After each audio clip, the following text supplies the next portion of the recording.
మీరంతా కూడా ధన్యవాదాలు చెప్పాలి. మనం చేస్తాం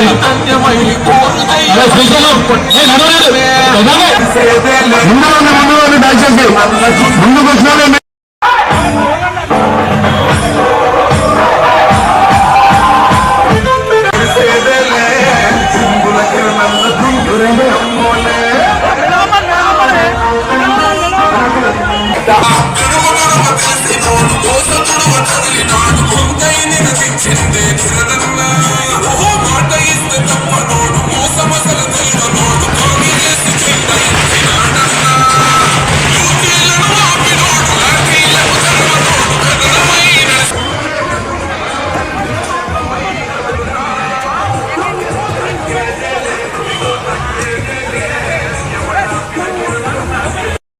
చీరాల చౌరస్తానికి వచ్చి మాట్లాడాలని చెప్పి నేను డిమాండ్ చేస్తున్నా.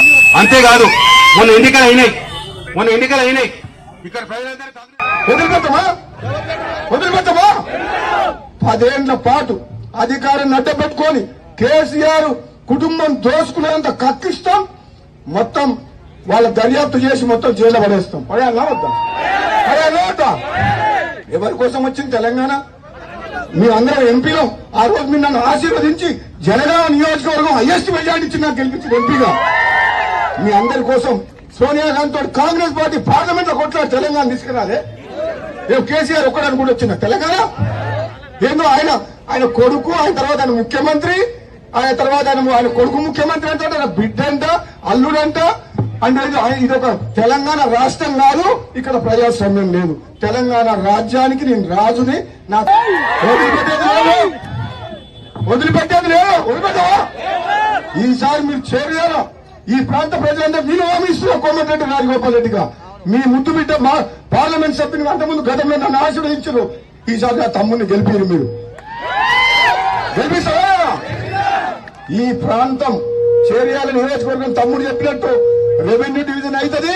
రేపు డెలిమిటేషన్ అయి కాన్ఫరెన్స్ అయితే మళ్ళా చేరియాల కలొచ్చేటట్టు నియోజకవర్గం చేస్తామని చెప్పి చెప్తున్నాను.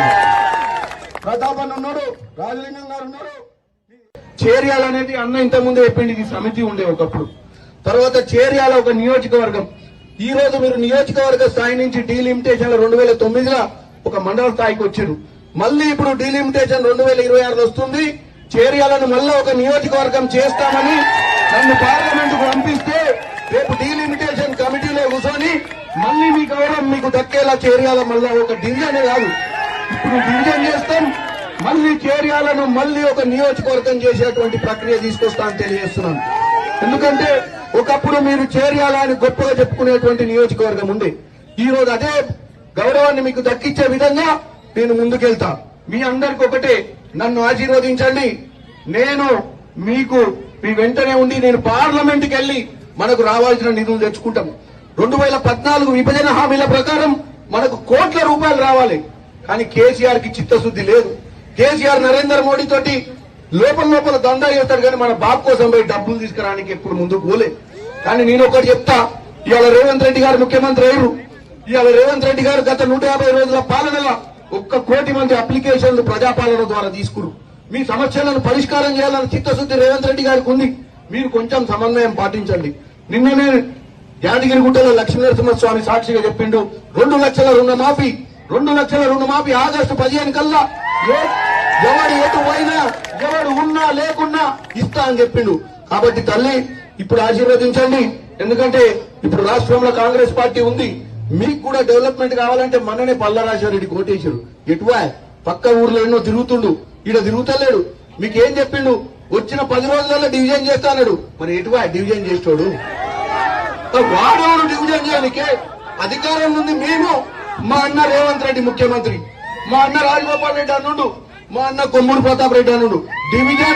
డివిజన్ చేసేది మేము చేసి తీర్తాము. నాకు మే 13వ తారీఖు నాడు నన్ను ఓటేసి నన్ను పార్లమెంట్ కు పంపించండి. మన పార్లమెంట్ లో మనకున్న సమస్యలు పరిష్కారం చేసుకోవాల్సిన అవసరం ఉంది. నరేంద్ర మోడీ చెప్తాడు 10 ఏళ్ల నుంచి ఏం చేసిండు, ఢిల్లీలో కూర్చొని ఉండు, ఇలా మళ్ళీ వచ్చి నాకు ఓటేయి అంటాడు, కులం పేరు మీద మతం పేరు మీద.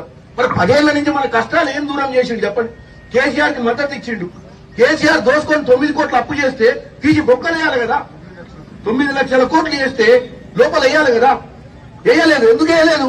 ఇద్దరు కలిసి మాట ముచ్చట చేసుకుని వ్యాపారం చేసుకుడు. ఇవాళ ఈయన ఇక్కడ ఈయన అది ఓడిపోగానే బిడ్డను తీసుకొని జైలు వేసాడు. బిడ్డను జైలు లేక అంతకుముందు ఎందుకు వెళ్ళే మరి ఇవాళ ఓడిపోయిండు. మీ దగ్గరికి ఓట్లు అడగడానికి వస్తుండు. నాకు కేసీఆర్ కి సంబంధం లేదు, నాకు కేసీఆర్ కి ఏం లింకు లేదని చూపించుకోనికి ఇప్పుడు బిడ్డను అరెస్ట్ చేశాడు. ఈ మాయమాటలలో పడకండి తల్లి. మీరందరూ కూడా అన్న, అక్క, అమ్మ, నాయన అందరు కూడా ఒకటే చెప్తున్నా, మీ అందరికీ మీ వెనువెంటనే ఉండి కాంగ్రెస్ పార్టీ అనేది పేదల బడుగు బలుగైన వర్గాల కోసం పనిచేసే పార్టీ. నేను కూడా కాంగ్రెస్ పార్టీ లాగా గతంలో మా అన్నల్లాగా